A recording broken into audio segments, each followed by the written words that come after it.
Democratic nominee for governor and state representative from Austin, Gina Hinojosa, thank you so much. Welcome back to Eye on Politics. It's great to be with you. Good to see you again. So you've launched Team Texas Public Schools, which is nonpartisan, you say. Why are you doing this, and why should Texans care about this? Because our public schools cannot survive another 4 years of Greg Abbott. We have over 100 schools in this state shutting down. We have over 150 school districts at 4 days a week because they can't afford 5 days a week. I first ran for office because my own son's school was shutting down. That is the experience of millions of Texans right now, despite the fact that our property taxes have gone up 75% under Greg Abbott. We pay more, we get less. I talk about the Greg Abbott corruption tax. More and more of our money is going to corrupt vendor contracts. That ends when I'm governor. How does this new offshoot, I guess, this new Team Texas Public Schools, how does that interact with your campaign? How does that fit into your campaign? It is organizing to get out the vote for those of us who love our public schools and are ready to defend them and fight for them. And I encounter that amongst Republicans. I encounter that amongst just people who see what has happened to the public schools and the deterioration under Greg Abbott, who are ready to take a stand. And so it is targeting a different population of voters who are concerned in a big way with public schools. A lot of moms in there, obviously, some educators as well. I was here with you in Grapevine. I was also there listening in Richardson.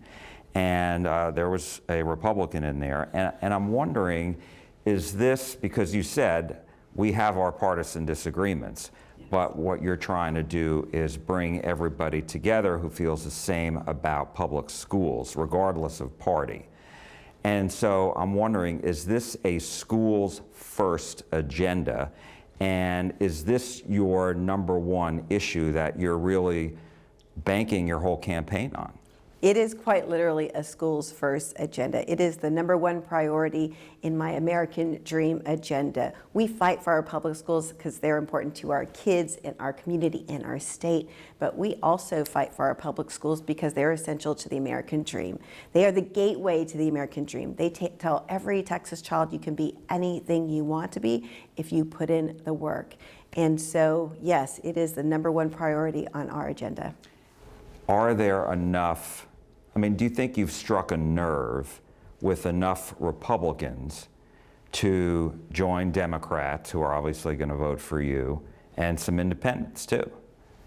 I think so. I have Republican supporters, hardcore MAGA moms who are supporting me, MAGA coaches and school people who are supporting me because they don't believe that our schools can survive another 4 years of Greg Abbott. So they are taking a pause from the partisanship and voting in support of public schools, which this might be our last best chance to save Texas public schools. It sounds very severe when you say that, but I mean, how much of it is just, okay, obviously public schools are going to be there, but the public overall, people who may not be as into this education issue as these folks are who've joined you today, what's your message to them? We do have a larger agenda besides public schools. The agenda is, yes, save Texas public schools, hold down utility costs, and ensure every Texas child has access to quality health care. And also reining in the health insurance companies that charge us more, make it harder to see the doctors we need and get the medication we need. But I will say that this fight for our Texas public schools is about our identity as Texans, is about the future of our state, is about our own families and kids. And for those of us who are in Texas public schools, the urgency could not be more apparent.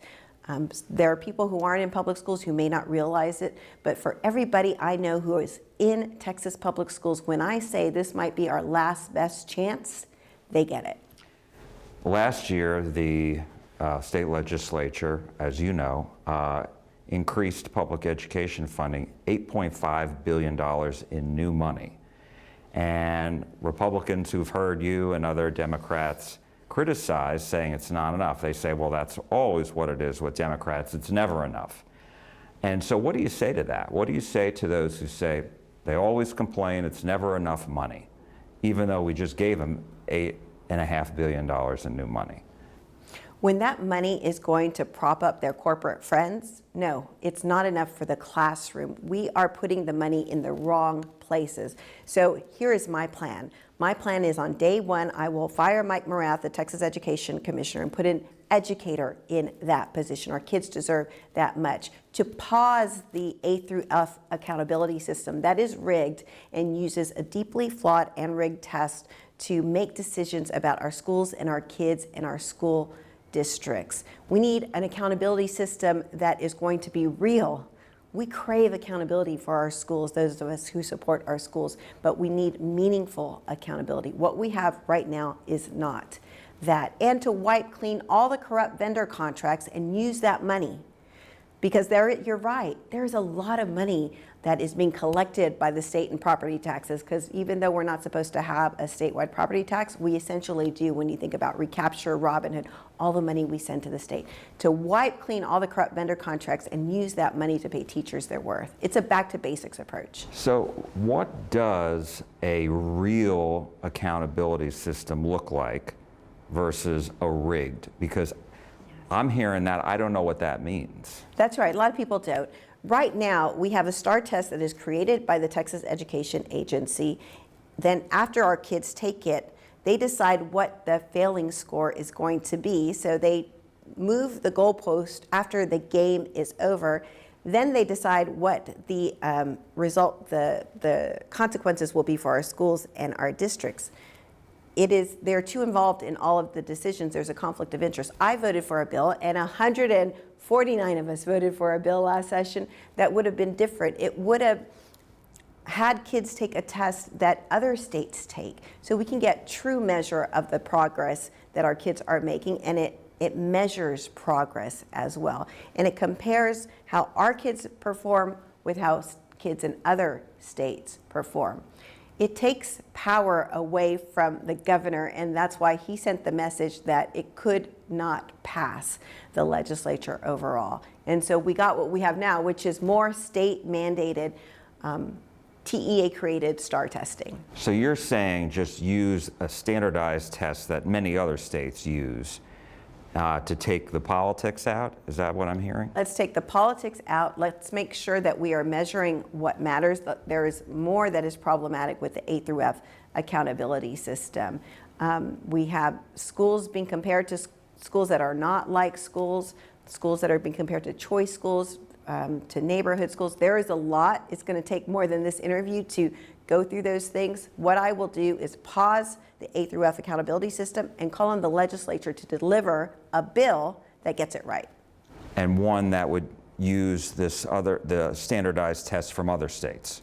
Yes, that is something that most people, all but one, supported in the Texas House. So let me ask you about this report that came out from Texas 2036 that said the state lost 76,000 students in public schools this year or recently. And, you know, I know you've talked to a lot of people very unhappy with their public schools closing in their school districts. And why do you think this 76,000 students have suddenly disappeared? The state is still growing. Are we going through a period where, you know, birth rates have dropped? What's going on? There are parents who no longer trust our public schools because of what has happened. I talked to a father the other day.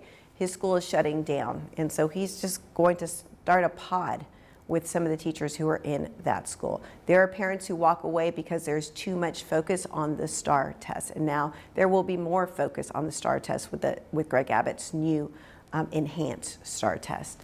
And so there are decisions that are being made by parents and families. We need to build trust back in our public schools. We do that by delivering what parents want, and that is a back to basics approach that prioritizes good teachers in the classroom, smaller class size, and safe schools. And when you talked before about these big contracts, these curriculums, aren't those approved by the school districts themselves? There may be separate contracting that school districts are approving. It's going to vary, of course, from district to district. And that's for those local communities to take a look at what matters and what doesn't. I'm running for governor, and we need accountability at the very top. But I mean, as far as like the curriculum is concerned, if you're talking about a back to basics approach, pay that money instead of using these curriculums that are expensive, pay teachers more, but doesn't that then put the onus on the teachers to actually come up with the curriculum, which isn't easy to do, right? I mean, so you hear what I'm saying? There's, the curriculum is for a lot of, which some teachers say is very helpful. They use it to teach the kids. They can't come up with the curriculum themselves. Some school districts do that and require the teachers to come up with the curriculum. Am I right? Well, some school districts come up with their own curriculum. What has happened is we have, for the first time ever, more teachers joining the profession who don't have certification. We have more teachers joining who don't even have college degree.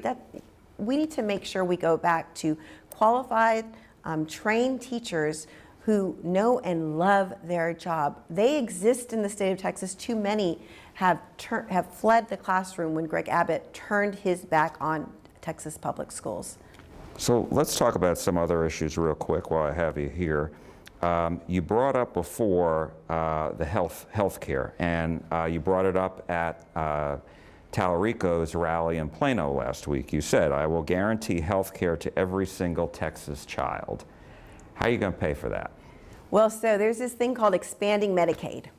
Democrats have been running on it for a long time. The problem with it is nobody understands what it means. I'm not running on that. I'm running on ensuring every Texas child has quality health care. We get there by expanding Medicaid and pulling back those federal funds that Gavin Newsom is using for Californians' health insurance. We need to take back that money and use it on our own. If you're governor, you still may have a very Republican majority. You may or may not. We'll see what happens, right? But how are you going to get that passed if you are dealing with a Republican lieutenant governor in the Senate or the House? I challenge any of them to be against ensuring every Texas child has quality health care. And you're saying that by having an expanded Medicaid, that will pay for it? Yes. And it's still like, what, 90-10, right? So the state still has to pay money on that. It's still billions of dollars. It is crazy the amount of money that the state would save if we were to do that. It is purely partisan politics that stands in the way. It is why the vast majority of states, yes, even red states, have done it. And then the other thing you said, and you talked about it before, reining in the health insurance companies that charge us more but make it harder to see the doctors that we need to get the medicines that we need. So what does that mean? What are you looking to do there? Ban bad faith denials. What happens more and more is we pay our health insurance. I talked to this woman, LaTarsha. She'd been paying health insurance for years. She's now a cancer patient, and the insurance company has denied her last 6 chemo treatments. That is a bad faith denial. It is happening more and more with medications, to procedures, doctors, and it is insurance companies charging us for what they're not giving us. We're not asking for handouts here. We're asking for what we've already paid for. And so you would ask the legislature to pass a bill to ban that practice? That's right. Have other states done that? I believe they have.